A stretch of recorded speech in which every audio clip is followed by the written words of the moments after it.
coach and dietitian with Health Team Advantage, and I'm here with Chef Rocky Cordova down at the Creative Aging Network kitchen again. We're doing our segment of Living Plus, our little cooking demo today. We're going to be featuring what recipe, Chef?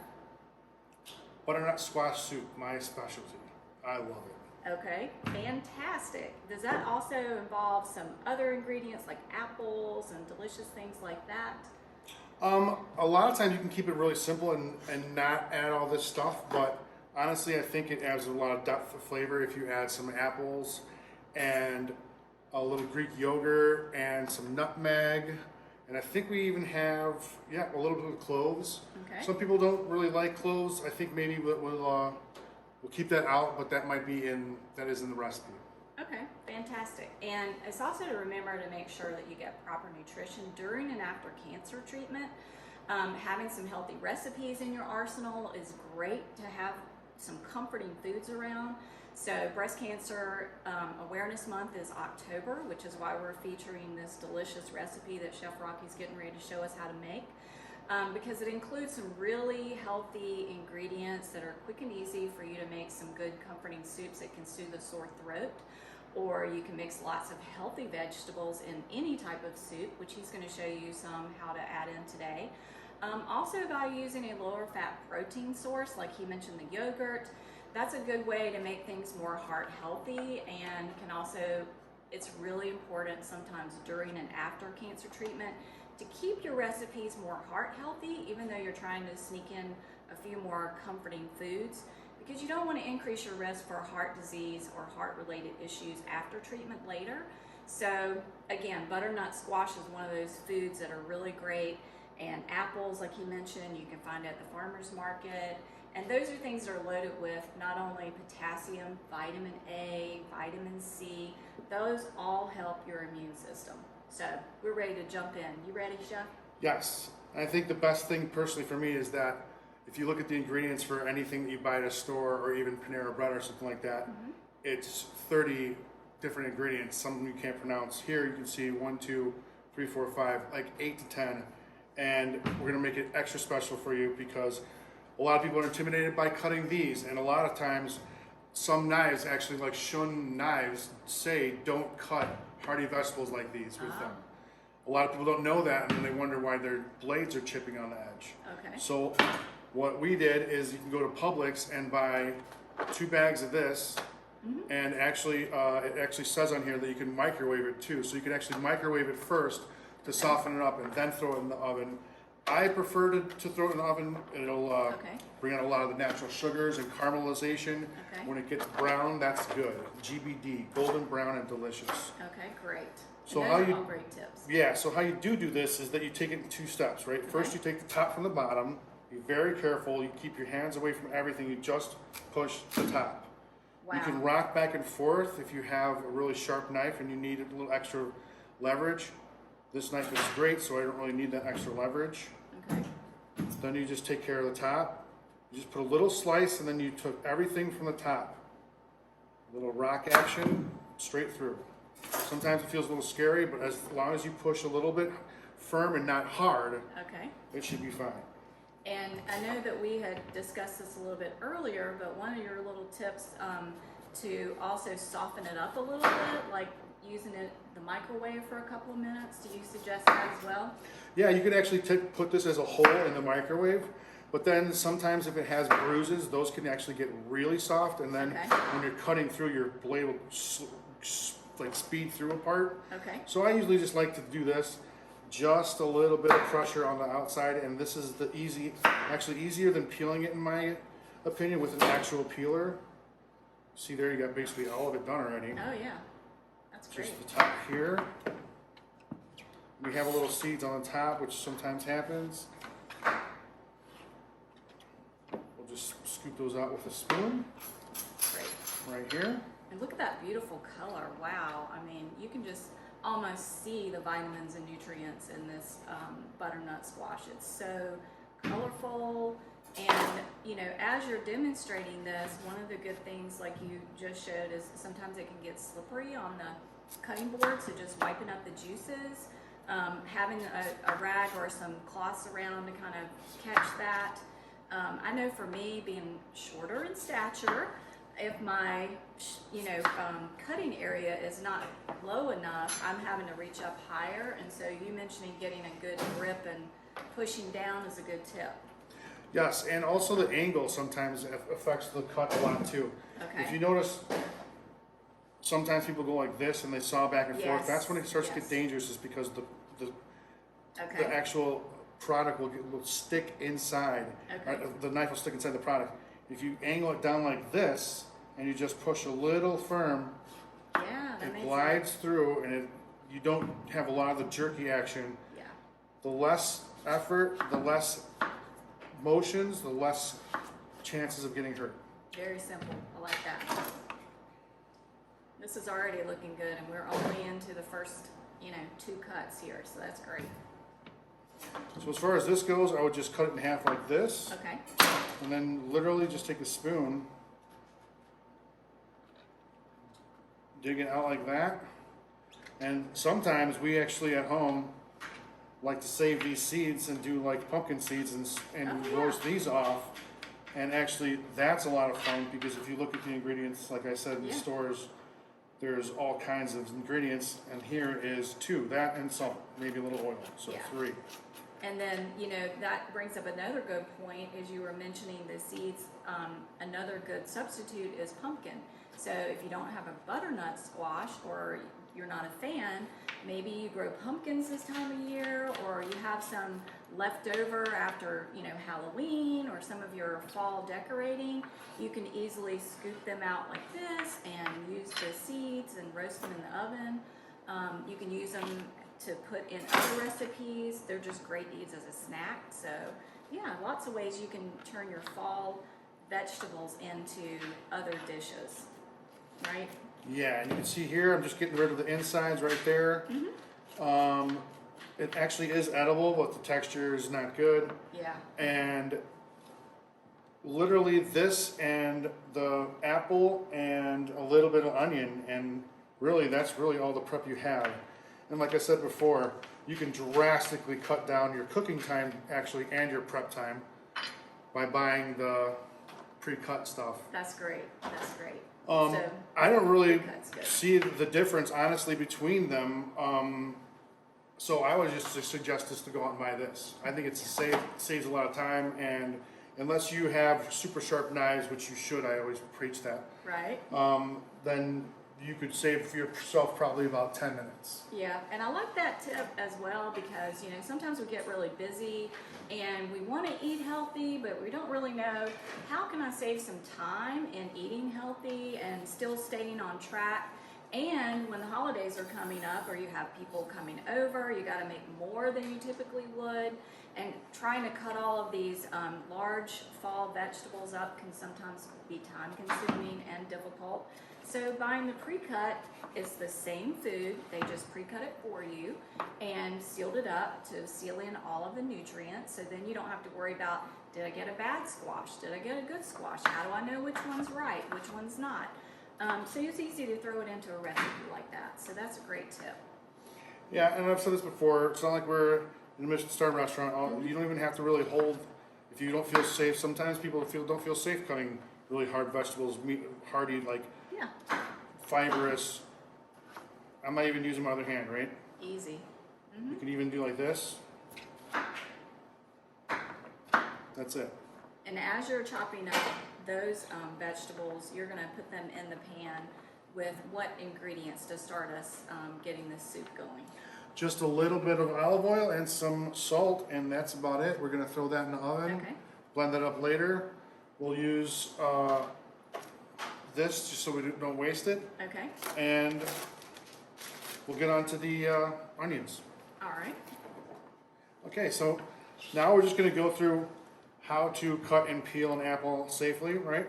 Always on top, little force, flat top down, cut down, flat top down, cut down, and then I just cut little V's like this. Like this. All right.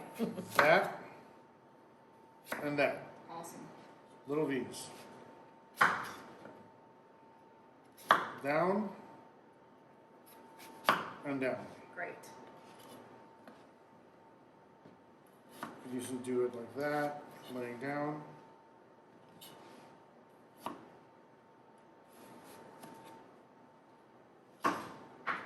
Okay, and then use a small control knife, go ahead. Okay. Use a small controlled knife, like a paring knife, or just a peeler. You can use a peeler if you're at home. Okay. I tend to use this. When I'm at home, I try to do as least amount as possible. So honestly, that's just another thing you have to wash. Okay. Yeah, I have lots of different little peelers, and I always end up just using the knife to make it easier to get the skin off. If it's a recipe that calls with the skin off, and then there's a lot of recipes you can use with the skin on, and you don't have to worry about peeling it at all. So that's great too. Yeah, and no one's going to be grading you. So if you leave a little on, Exactly. it actually will add some extra vitamins and a little extra flavor probably. Yep, and more fiber. So, you know, that's always a good thing as well. So anytime we're trying to eat healthy, anything that you can add more fiber in is wonderful for, you know, digestion as well. Apples are great for that. So that's a really good thing to continue to add into your recipes this time of year. And I like how we're going to marry up the butternut squash and the apples. You're going to have a little bit of the starchiness and sweetness from the butternut squash, and then you're going to have the same from the apples, and they're going to work really well together in the recipe. Yes, that's next is the oven, or is the onion. And then what we'll do is we'll just make little dices like this. Okay. Put them in a bowl. Doesn't have to be even, just try to make it around the same size so they cook about the same time. But no big deal. We're at home trying to make this fun and easy. Yeah. And a lot of times I like to use different types of apples. These apples actually break down rather quickly. Okay, good. I forgot the name of them. What was the name of them? Red Delicious? Red Delicious. Yeah, Red Delicious tend to break down a lot easier, so they're actually better for soups, not so much for pies and whatnot like that. Like Granny Smith's will actually hold their shape and consistency throughout high temperatures. And this one will actually break down. It's a little bit milly. I actually personally don't like to eat these raw. They do feel a little milly, but that's like, again, that's probably a good thing as far as cooking time goes, because then it saves you a lot of cooking time. Exactly. And there's a lot of different, I mean, there's so many varieties of apples out there that if you have a favorite apple that you like to get, or if you go to the farmer's market and you have, this is peak apple time, so you can have all kinds of varieties, and they all have different textures, they all have different levels of sweetness, and, you know, sticking with the size that's about a tennis ball size is 1 serving for an apple anyway. So again, if you're measuring for a recipe and you're not quite sure, you know, just again, keep in mind the size of a tennis ball is the serving size. So if you want to eat it as a healthy snack with lots of vitamins and nutrients and extra fiber, or if you're wanting to use it in a recipe like this is quick and easy that you can always add into any type of recipe this time of year. The Red Delicious apples are plentiful in the grocery stores as well. But if you like that same type of sweetness and the same type of texture in your apple, you know, sometimes if they're a little more ripe, they may be easier to cut up. Sometimes if they're less ripe, and that's a good way if you're having apples that are going bad and you don't want to throw them away, throw them into a delicious recipe like this. Because I don't know about you, but I buy a lot of apples, and sometimes my kids will be on like a apple eating jag where they want to eat it every day, and then suddenly those same apples are sitting in there for weeks, and you're like, what do I do with these extra apples, because they're not really good, they're getting all mealy and a brown color. Well, if you're stirring them up in a soup and baking them into something like this is perfect. Yes, and again, a lot of people are afraid of cutting onions and stuff like that, but as you see here, we can just cut it in rough pieces. No one really cares. Just throw that in there with that. Exactly. With the apple.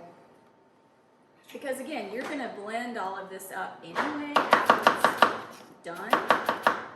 So it doesn't really matter what the size is, as long as you know that you're going to be cooking them at the same level. At the end, you're just going to blend it all up anyway. So it doesn't have to be pretty.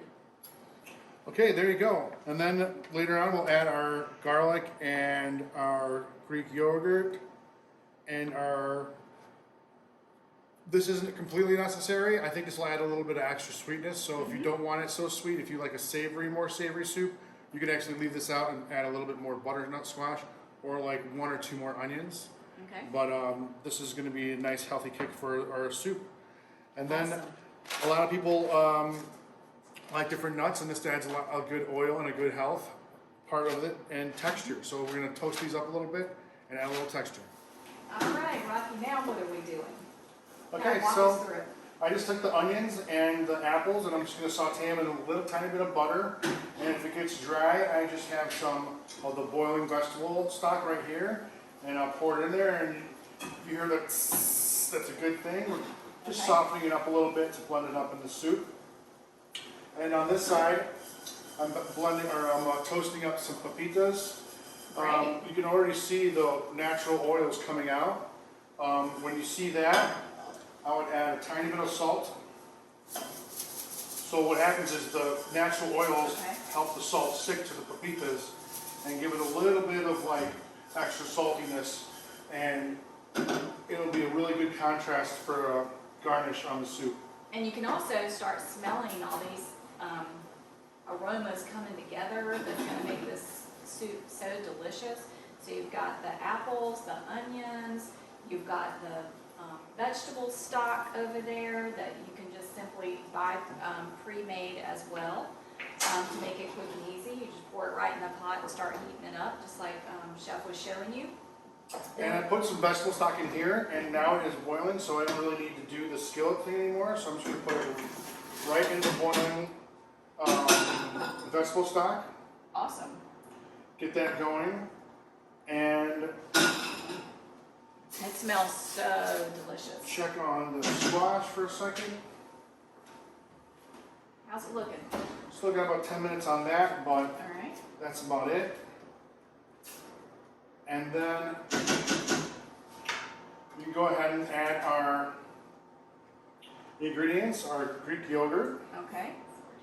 And are you getting plain Greek yogurt? This is plain Greek yogurt. Okay. Just plain Greek yogurt. Yeah, it adds a little zing and a little tang to it. I really like it a lot. And the Fage and the Greek yogurt add a little extra protein without adding extra sugar. So I do like that you're able to use it plain. If you're wanting to make it a little healthier, you can use the 2% like he's using right now, which is a little lower in fat. It still has a good amount of fat, but not too much.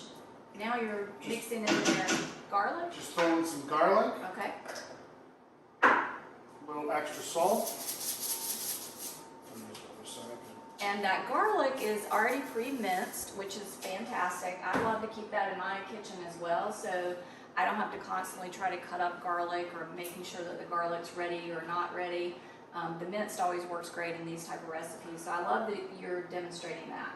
Yeah, we're gonna throw some ground cloves in there. Perfect. Some nutmeg.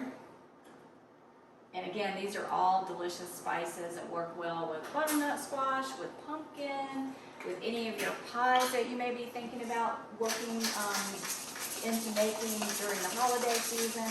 So those are good spices to keep around all year long. They're great also to make in shakes and things like that. So they're really good in mixing with any of these vegetables. And some cinnamon. And this smells even better now that you've added the cloves and the cinnamon and what was the other one? Nutmeg. Nutmeg. So And the all Greek yogurt. yes, those are all delicious. Now we're adding in the pumpkin, which is already pureed.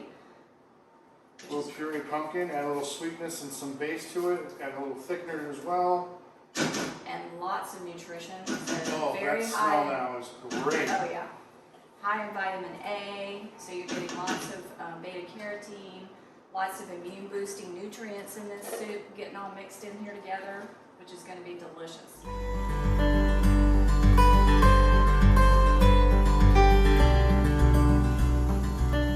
Okay, so now we're back over here at the prep area, and you're getting ready to show us how to use this fantastic immersion blender to make our soup, right?